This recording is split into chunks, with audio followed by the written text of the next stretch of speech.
Back. The first pastor of the Rome. Part 2, Chapter 2. Chapter 2: Rise and Progress of the Ecclesiastical Supremacy. In the Bible, you have the ecclesiastic book. So we're gonna, if you do any study, we understand that the ecclesiastical is in the same timeline as we are speaking right now. Ecclesiastical supremacy. The first pastor of the Roman Church aspired to no rank above their brother. The labors in which they occupied themselves were the same as those of an ordinary minister of the gospel. As a pastor, they watched with affectionate fidelity over their flock, and when occasions offered, they added to the duties of the pastorate the labor of the evangelist.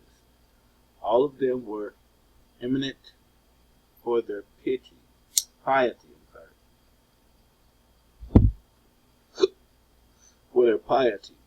and some of them to the graces of the Christian added to the accomplishment of the scholar.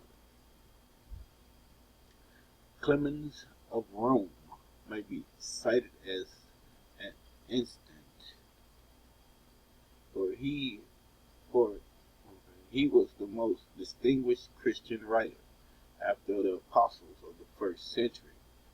It says, after the apostles of the first century. Even after the gospel had found interest within the walls of Rome, paganism maintained its grounds amongst the villages of the Campanga. I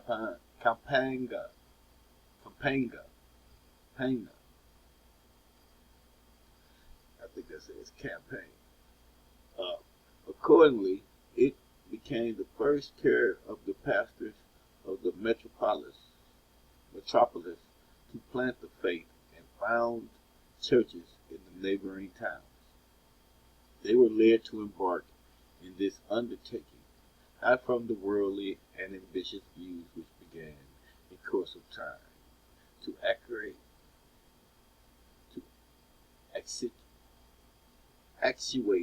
their successors, but from that pure zeal for the diffusion of Christianity for which these early ages were distinguished. It was natural that the churches founded in their circumstances should cherish a peculiar veneration for the men to whom pious labors they owned their existence. And it was equally natural that they should apply to them for advice in all cases for difficulty. That advice was at first purely paternal and implied neither superiority on the part of the person who gave it, nor dependence on the part of those to whom it was given. But in the process of time, when the episcopates at Rome came to be held by men of worldly spirit, lovers of the preeminence, the homage, at first voluntarily rendered by equals to their equals, was exact as a right, and the advice, at first simply paternal, took the form of a command and was delivered in a tone of authority. These beginnings of assumptions were small, but they were beginnings, and power is cumulative. It is the law of its nature to grow at a continually accelerating rate, which though slow at the outset, becomes fearfully rapid toward the end, and thus the pastors of Rome, at first by imperceptible degrees, and at last by their numerous strides reached their fatal preeminence.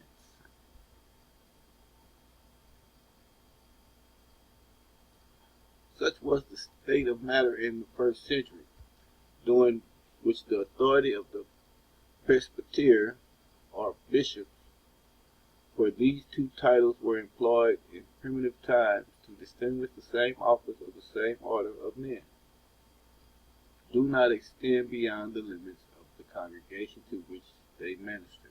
But in the second century another element began to operate. In that age it became customary to regulate the consideration and rank which the bishops of the Christian church enjoyed by that of the city in which they reside.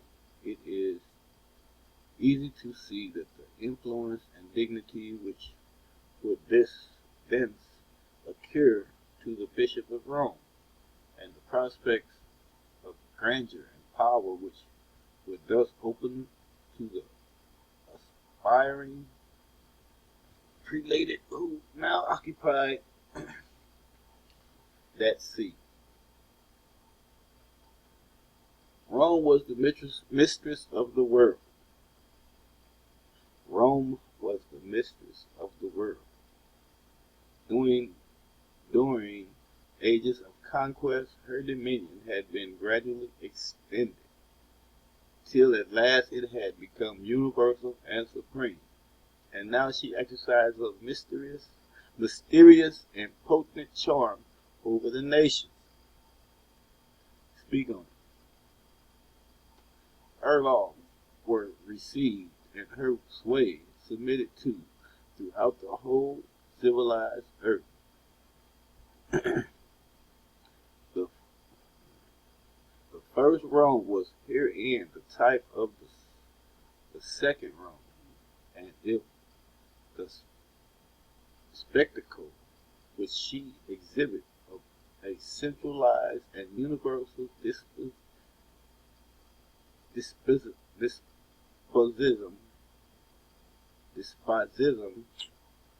did not suggest to the aspiring prelate of the capital the first ideals of spiritual empire, alike centralized and universal. There is no question that it contributed most material aid towards the attainment of such an object which we know they had early proposed, and which they had begun with great vigor, steadiness, and craft to prosecute. It acted as a secret but powerful stimulant upon the minds of the Roman bishops themselves, and it operated with all the force of a spell upon the imagination of those over whom they now began to arrogate power. Herein, we discover one of the grand springs of papacy. As the free state they formerly existed in the world had rendered up their wealth, their independence, and their deity to form one colossal empire. Why, asked the Bishop of Rome, should not the various churches throughout the world surrender their individuality and their powers of self-government to the metropolitan see in order to form one mighty Catholic Church? It says, why should not Christian Rome be the fountain of law and of faith to the world, as pagan Rome had been? Why should not this, the symbol of unity, presented to the world in a secular empire, be realized in the real unity of a Christian empire, the real unity of a king?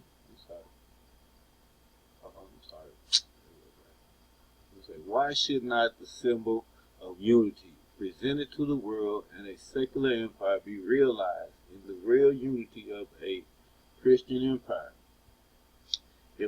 occupant of the temporal throne had been a king of kings, why should not the occupant of the spiritual chair be a bishop of bishops? That the bishops of Rome reasoned in this way is a historical fact. The Council of Chalcedon established the superiority of Roman See, on this very ground. The fathers, say they, justly conferred the dignity on the throne of the presbyter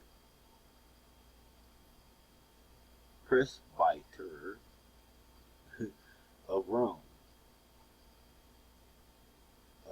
because that was the imperial city.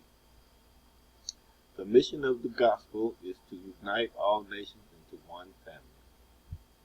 Satan presented the world with a mighty counterfeit of this union when he united all nations under despotism of Rome,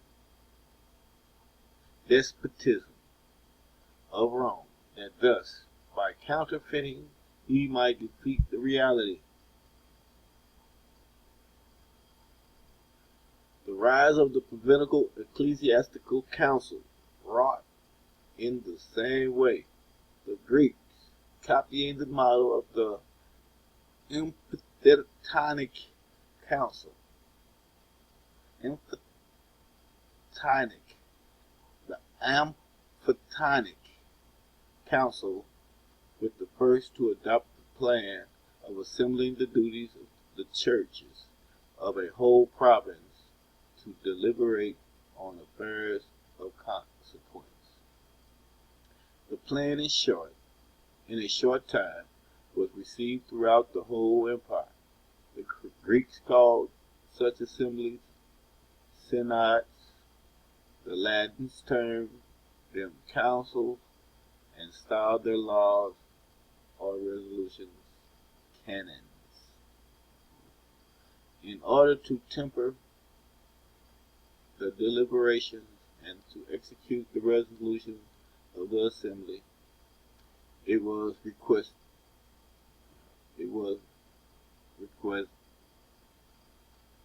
requisite that one should be chosen as president, and the dignity was usually conferred on the presbyter of greatest weight for the piety and wisdom, that the tranquility of the church might not be disturbed by annual election.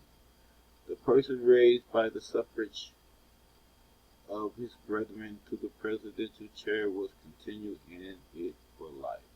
He was regarded only as the first among equals, but the title of bishop began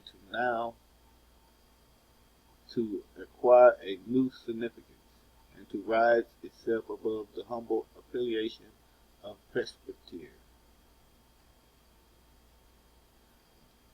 The election of the office of the perpetual president fell not unfrequently upon the bishop of the metropolitan city, and thus the equality of the reign among the pastor of the primitive church came to be still further disturbed. The 4th century found that the primitive simplicity of the church as regard the form of her government but little encroached upon. If we accept the perpetual president of the provincial synod, a rank of equal honor and a title of equal dignity were enjoyed by all pastors of bishops or bishops of the church. But this century brought great change along with it, and paved the way for still greater changes in the centuries that followed. Under Constantine, the empire was divided into 4 prefectures. These 4 prefectures into dioceses, and the dioceses into provinces. Making this arrangement, the state acted within its own province, but it stepped out of it altogether when it began, as it now did, to fashion the church upon the model of the empire. The ecclesiastical and civil arrangements were made, as nearly as possible, to correspond. Pious emperors believed that in simulating the two, they were doing both the state and the church's service, and the imperial wishes were powerfully seconded and formally sanctioned by ambitious, prelated, and intriguing councils. The new arrangements, impressed by a human policy upon the church, became every day more marked, as did likewise the gradation of rank amongst the pastors. Bishops rose above bishops, not according to the eminence of her virtue or the fame of his learning, but according to the rank of the city in which each charge lay. The chief city of a province gave the title of metropolitan, and likewise of primate to its bishop. The metropolis, the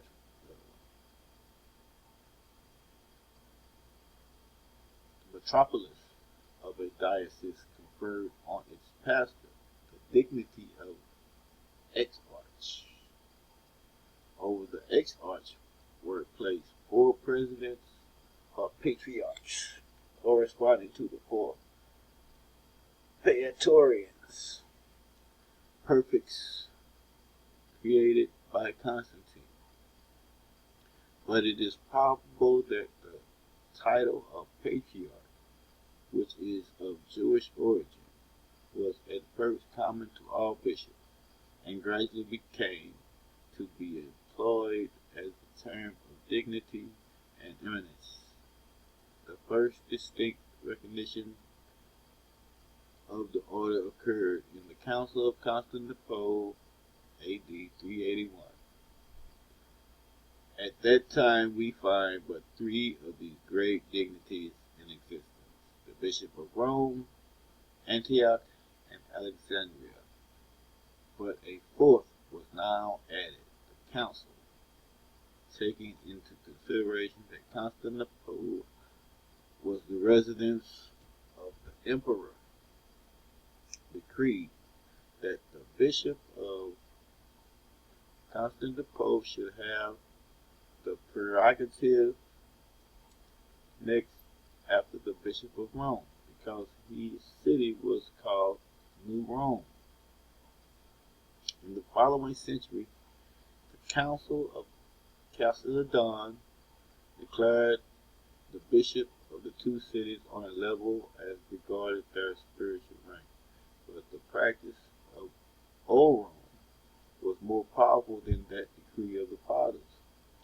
Despite the rising grandeur of her formidable rival, the city of Tiberias continued to be the one city of the earth, and her pastor told to hold the foremost place among the patriarchs of the Christian world. In no long time wars broke out between these 4 spiritual potentates. The primates of Alexandria and Antioch threw themselves for protection upon the patriarch of the West, and the concession that they made as the price of the succor, which was extended to them, extended still more to enhance the importance of the Roman See. The gradation of rank necessarily led to a gradation of jurisdiction and power.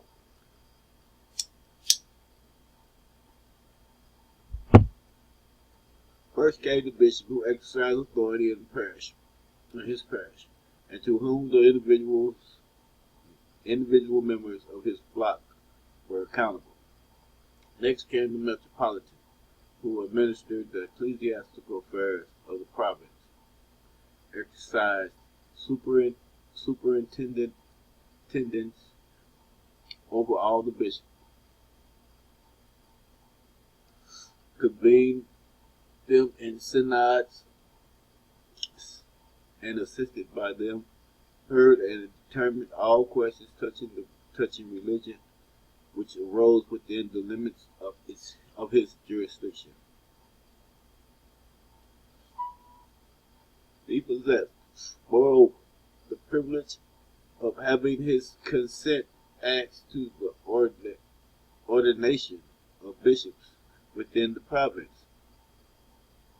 Next came the exarchs and the patriarchs, who exercised authority over the metropolitans of the dioceses and held diocesan synods, in which all matters pertaining to the welfare of the church in the diocese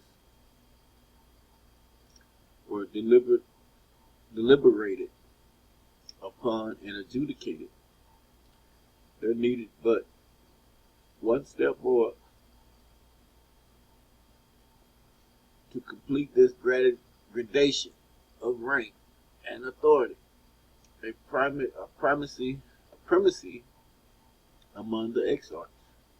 In due time, an archpatriarch arose, as might have been foreseen. The seat of the prince of the patriarch was Rome. A gradation which aimed at making the civil and ecclesiastical arrangements exactly to correspond, in which fixed the chief seats of the two authorities at the same places, made it inevitable that the primate of the Christendom should appear nowhere but at the metropolis of the Roman world. It was now seen what a tower of strength was Rome. It was now seen what a tower of strength was Rome. Her prestige alone had lifted her bishops from the humble ranks of presbyter to the preeminent dignity of archpatriarch, and in this she gave the world a pledge of the future dominion and grandeur of her popes.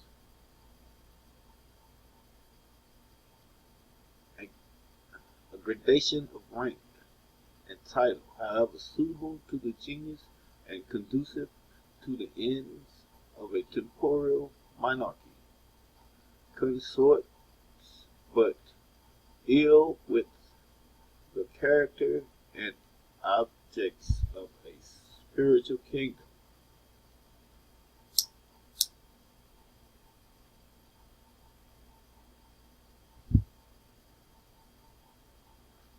In fact, it's formed a positive and a powerful obstruction to the development of the one and the attainment of the other. It is only as a spiritual agent that the church can be serviceable to society. She can make the task of government easy only by eradicating the passions of the human heart. A sound policy would have dictated the necessity of preserving intact the spiritual elements, seeing the church is powerful in proportion as she is spiritual, with a most infatuated persistency. The very opposite policy was pursued. Religion was robbed of her rights as a coordinate power.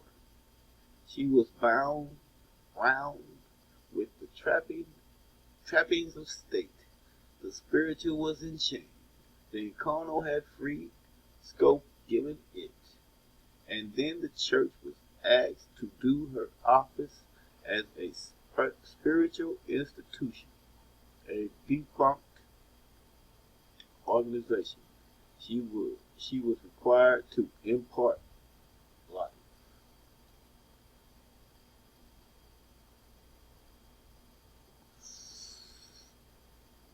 The conditions under which alone it appeared possible for both church and state to preserve their independence and vigor is not incorporation, but coordination.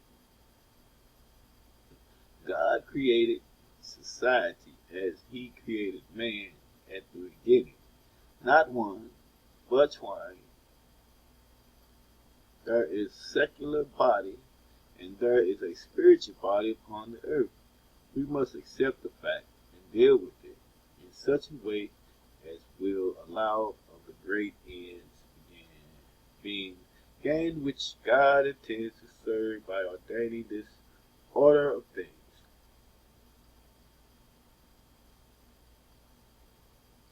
If we attempt to incorporate the two, the common error hitherto, we contradict the design of God by making one what he created twain. All former attempts at amalgamation had ended in demonacy of the one principle, the subserviency of the other, and the corruption and injury of both. If on the other hand, we aiming at effecting a total disseverance,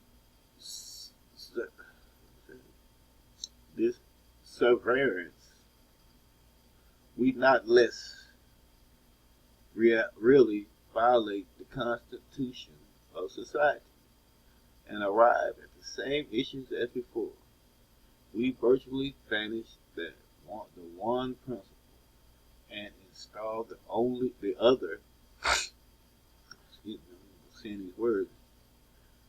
And install the other in undivided and absolute supremacy. Coordinated nation is the only solution of which the problem admits, and it is the true solution, just because it is an acceptance of the fact as God has ordained it. It declares that society is neither matter solely nor spiritually solely, but both. That therefore there is the secular jurisdiction and the spiritual jurisdiction. That these two have distinct characters, distinct objects, distinct spheres, and that each in its own spirit is independent and can claim from the other a recognition of independence.